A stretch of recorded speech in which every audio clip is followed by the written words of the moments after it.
Let's mic आज का अखबार।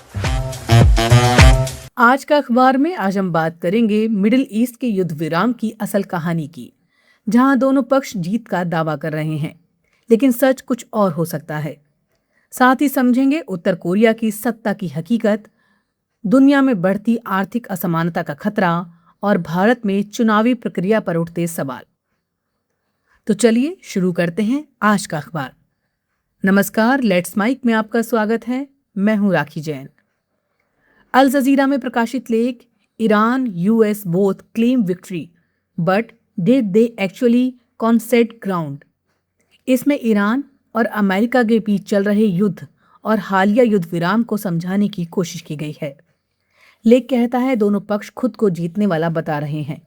एक तरफ डोनाल्ड ट्रंप इसे अपनी कूटनीतिक सफलता बता रहे हैं कि ईरान बातचीत के लिए तैयार हुआ। वहीं ईरान इसे अपनी मजबूती मान रहा है कि उसने दबाव के बावजूद अपनी शर्तों पर बातचीत की दिशा बनाई।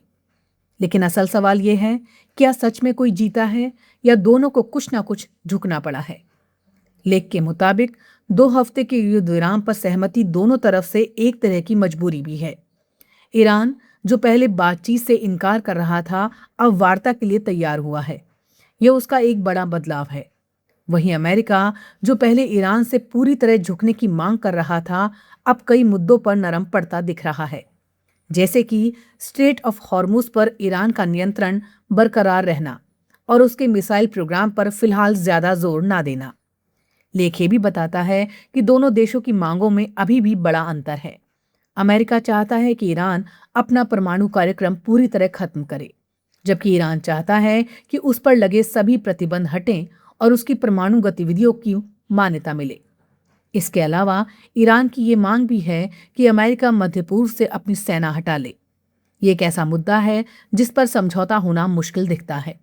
अंत में लेख का निष्कर्ष है कि ये युद्ध विराम किसी समाधान का अंत नहीं, बल्कि एक मुश्किल बातचीत की शुरुआत है।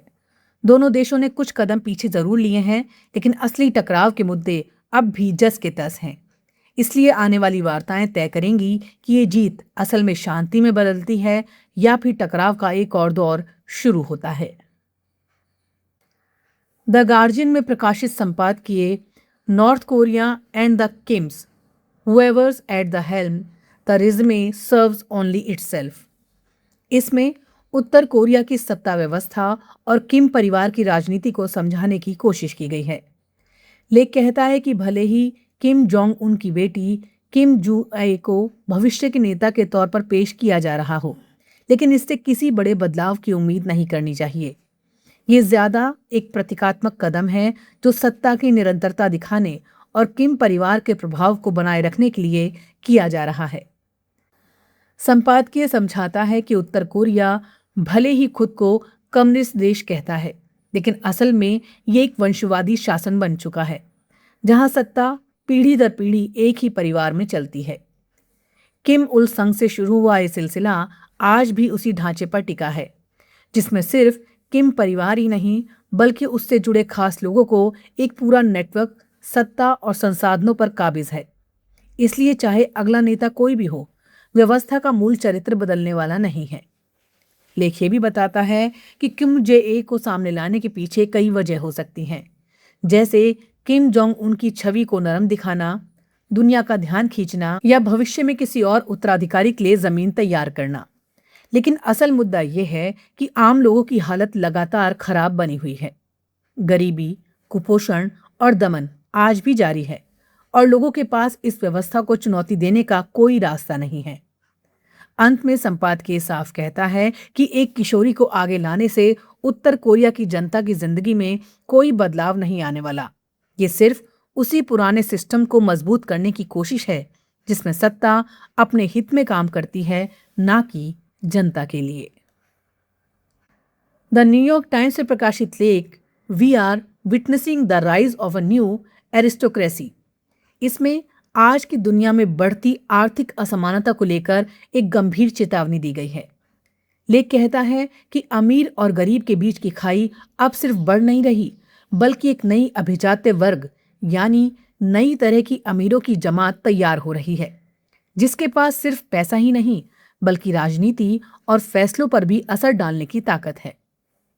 लेखक के मुताबिक आज के टेक दिग्गजों की संपत्ति इतनी तेजी से बढ़ रही है कि पुराने अमीर घराने भी इसके सामने छोटे लगते हैं और इसमें आर्टिफिशियल इंटेलिजेंस यानी एआई आग में घी का काम कर रहा है। लेख समझाता है कि एआई का असर सबसे ज्यादा मध्यम और निचले वर्ग की नौकरियों पर पड़ रहा है। Office staff, sales, junior programmer जैसे काम तेजी से खत्म हो रहे हैं, जबकि ऊंचे पदों पर बैठे लोगों पर इसका असर कम है। यानी जो पहले से मजबूत है वो और मजबूत हो रहे हैं और जो कमजोर हैं उनकी स्थिति और खराब हो रही है। इसके साथ ही एआई से होने वाला मुनाफा भी कुछ गिने चुने निवेशकों और बड़ी कंपनियों के पास सिमट रहा है, क्योंकि ज्यादातर निवेश निजी फंड्स के जरिए हो रहा है, जिसमें आम लोगों की हिस्सेदारी नहीं के बराबर है। लेख ये भी बताता है कि जब संपत्ति कुछ लोगों के हाथ में सिमट जाती है तो उसका असर पूरी अर्थव्यवस्था पर पड़ता है। खपत घटती है, जरूरी चीजें महंगी होती हैं और सरकार के पास टैक्स कम आता है, जिससे आम लोगों के लिए योजनाएं भी प्रभावित होती हैं। सबसे बड़ा खतरा यह है कि पैसा धीरे धीरे राजनीतिक ताकत में बदल जाता है, जिससे लोकतंत्र कमजोर पड़ सकता है।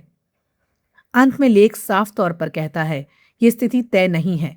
अगर सही नीतियां बनाई जाएं, जैसे निवेश पर ज्यादा टैक्स, मुनाफे का बेहतर बंटवारा या कर्मचारियों को हिस्सेदारी देना, तो एआई को लोगों के खिलाफ नहीं बल्कि उनके हक में इस्तेमाल किया जा सकता है। लेकिन अगर अभी कदम नहीं उठाए गए तो आने वाले समय में समाज कुछ अमीर लोगों के नियंत्रण में जाता दिख सकता है, जहां बराबरी और लोकतंत्र दोनों खतरे में पड़ जाएंगे। द हिंदू में प्रकाशित संपादकीय बेतुके काम एसआईआर के फैसले पर मालदा का घेराव में मालदा में न्यायिक कर्मचारियों के घेराव की घटना को लोकतांत्रिक व्यवस्था के लिए गंभीर खतरा बताया गया है। लेख कहता है सुप्रीम कोर्ट ने भी इसे न्यायिक प्रक्रिया में सुनियोजित हस्तक्षेप माना है और ये घटना पश्चिम बंगाल में पहले से ही तनावपूर्ण चुनावी माहौल को और बिगाड़ने वाली है। संपादकीय के अनुसार ये विवाद भारत निर्वाचन आयोग द्वारा कराए जा रहे विशेष गहन पुनरीक्षण से जुड़ा है, जिसमें बड़ी संख्या में मतदाताओं के नाम सूची से हटाए गए हैं। इससे लोगों में नाराजगी है। खासकर ये आरोप भी सामने आ रहा है कि कुछ समुदायों, विशेषकर मुस्लिम मतदाताओं को अनुपात से ज्यादा प्रभावित किया गया है।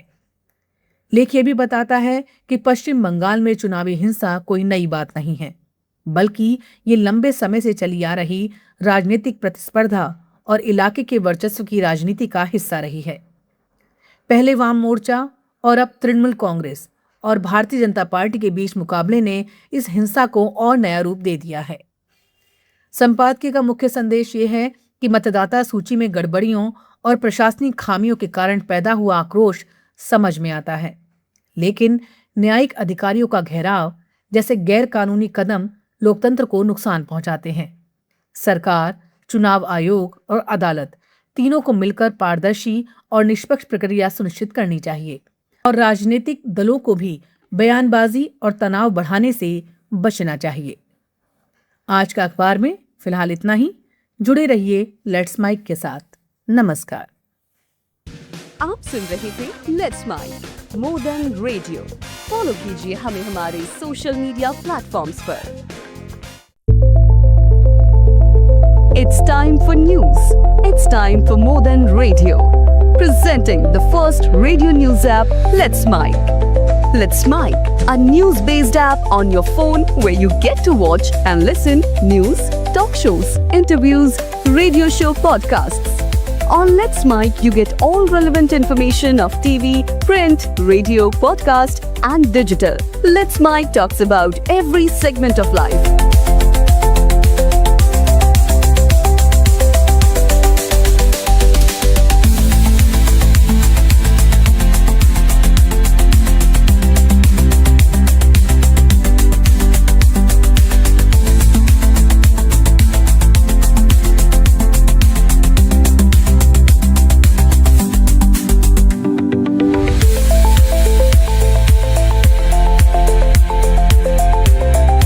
Download the app now from Play Store. Available both on Android and iOS mobile phones. Follow us on YouTube, Instagram, Twitter, LinkedIn, Facebook, Telegram,